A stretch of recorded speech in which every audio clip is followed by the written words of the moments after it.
I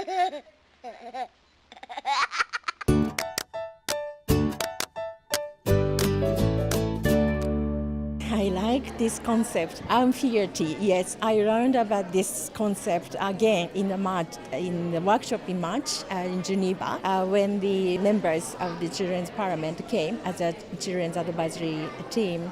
It's more than just the supporters of the children's.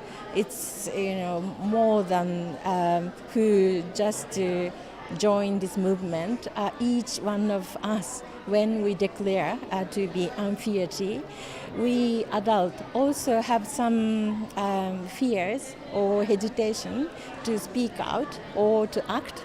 So it asks us to think about how we can actually contribute to the promotion and protection of children's rights in our own activities. I'm here talking about my friend's idea for the new A9, which we were trying to think of ideas for. My name is Lachlan McEwen, I'm an unfearty. I had the privilege of being sitting on a committee to do with the A9. What happened was that the community in Dunkeld weren't happy with the way that the A9 through their small village was getting built. So we managed to get a co-creative set-up, which meant that the community in Dunkeld and Transport Scotland were working hand in hand, almost like a wee marriage between the two. And the children were involved as well to find out if they had any ideas of how they would like the road to look. My friend thought maybe we could have an egg about, which he thought was a safer thing than a roundabout. 2 or 3 of the children had made the idea of an egg about, which is an elongated roundabout with a guinea pig farm in the middle, which was absolutely superb.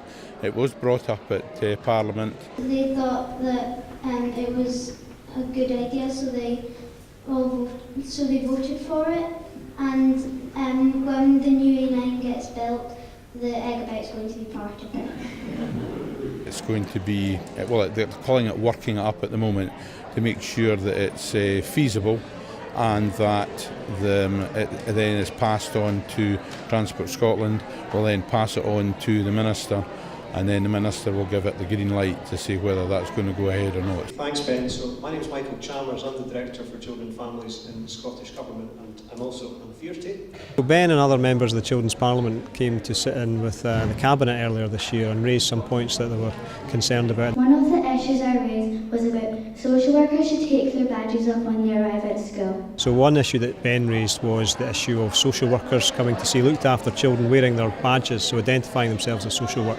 And this was something Ben felt would be easy to fix because it was encroaching into his privacy. So I was tasked with, having had my feet held to the fire, to go off and try and act on this very quite straightforward suggestion that Ben had made. What we've done is speak to Social Work Scotland, which is the association looking after social workers, and they've agreed to look at producing some guidance so that we can try to address this.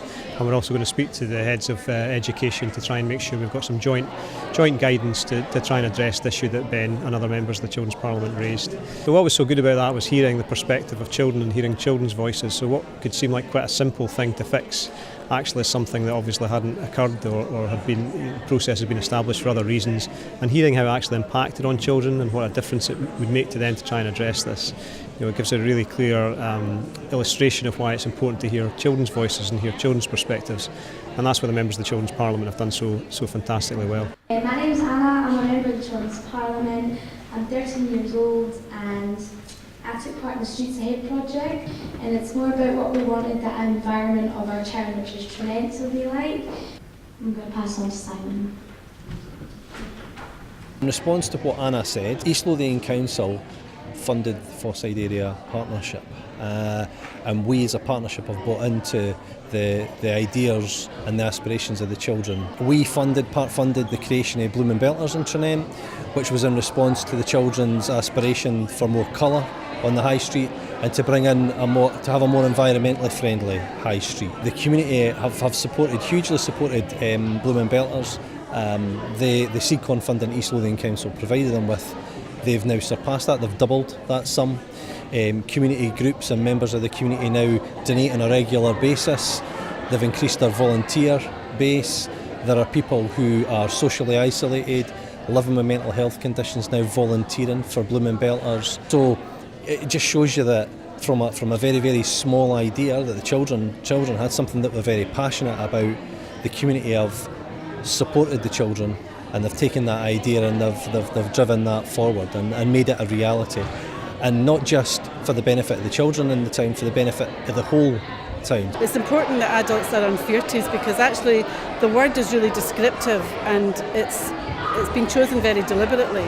To be feared is to be scared. To be unfeared is to be brave. You have to be brave to speak up about children's rights, often still in Scotland, because so many people think that it means children get power and adults lose power, which of course it doesn't. So it's important that adults stand up, speak up, and give children opportunities to speak up for themselves. And also, I think children should understand that we adults also have our own struggle to overcome our own lack of confidence or the fear, but together with the children, children give us the encouragement and confidence and inspiration. And so this concept, Unfearty, is a very, very good initiative, and I think you can promote more, starting from Scotland to all over the world.